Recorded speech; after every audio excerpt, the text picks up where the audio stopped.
یہاں پر یہ بھی درس دے دیا گیا کہ جب کوئی شخص کسی کو نیکی کی بات بتائے اور سامنے والے پر اثر نہ ہو تو اسے مایوس نہیں ہونا چاہیے، اسے بار بار نصیحتیں کرنی چاہیے، جیسا کہ ابھی آپ نے سنا کہ اسے اجر و ثواب ملتا ہے۔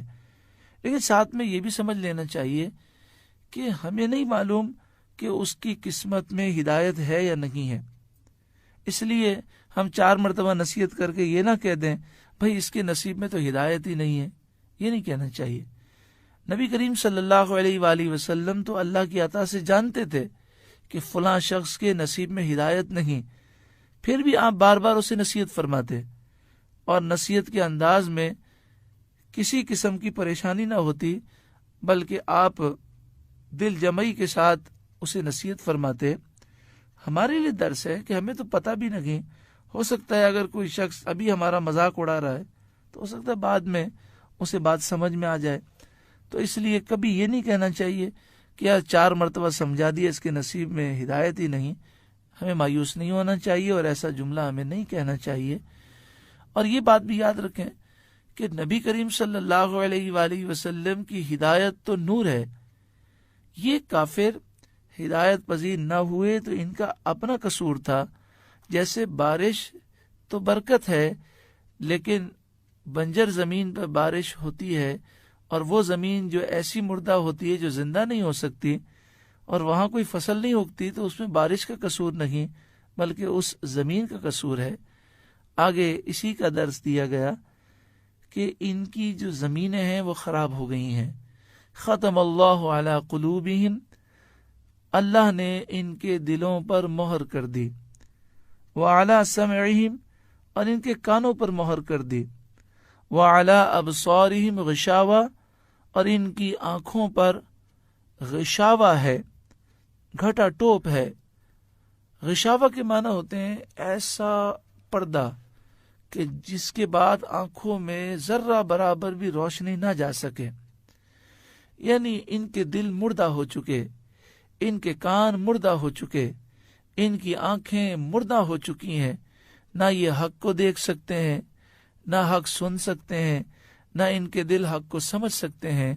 وَلَهُمْ عَذَابٌ عَظِيمٌ، اور ان کے لیے بڑا عذاب ہے۔ قرآن مجید فرقان حمید میں اسی مضمون کو مختلف انداز میں بیان کیا گیا، جیسے سورہ منافقون آیت نمبر 3 28واں پارہ، فَطُبِعَ عَلَى قُلُوبِهِمْ، جس کے یہی معنی ہے کہ ان کے دلوں پر مہر لگا دی گئی۔ سورہ کہف آیت نمبر 28 15واں پارہ، اغفلنا قلبہ، اس کے دل کو ہم نے غافل کر دیا۔ سورہ مائدہ آیت نمبر 13 چھٹا پارہ، قاسیہ کا لفظ ہے کہ دل سخت ہیں۔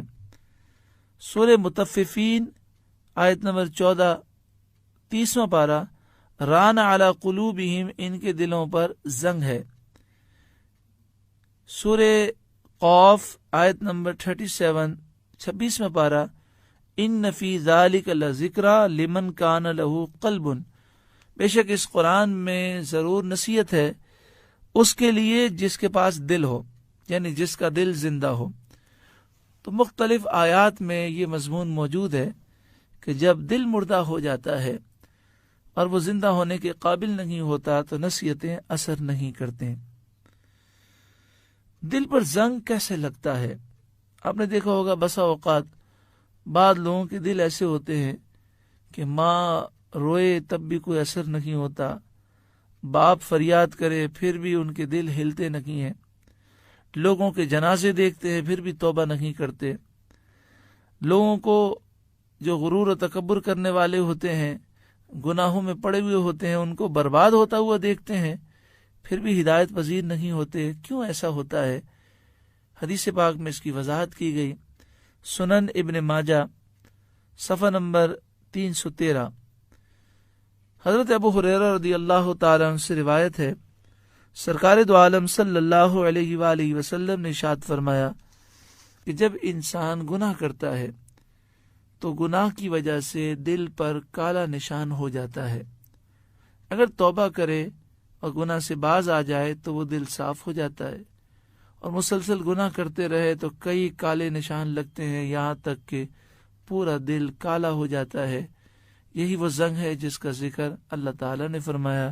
پھر آپ نے یہ آیت کریمہ تلاوت فرمائی، کلا بل ران علی قلوبہم ما کانوا یکسبون، جو انہوں نے گناہ کیے ان گناہوں نے ان کے دلوں پر زنگ چڑھا دیا ہے۔ اگر ہم چاہتے ہیں ہمارے دل پاک ہو جائیں تو سچی پکی توبہ کر کے ایک پاکی زندگی کا آغاز کریں۔ الحمدللہ سورہ بقرہ پہلا رکوع مکمل ہوا۔ اس رکوع کی جو برکتیں ہیں اللہ تعالی ہم سب کو اس سے مالا مال فرمائے، اور اس میں جو نصیحتیں ہم نے سماعت کی ان نصیحتوں پر اللہ تعالی ہمیں عمل کی توفیق عطا فرمائے۔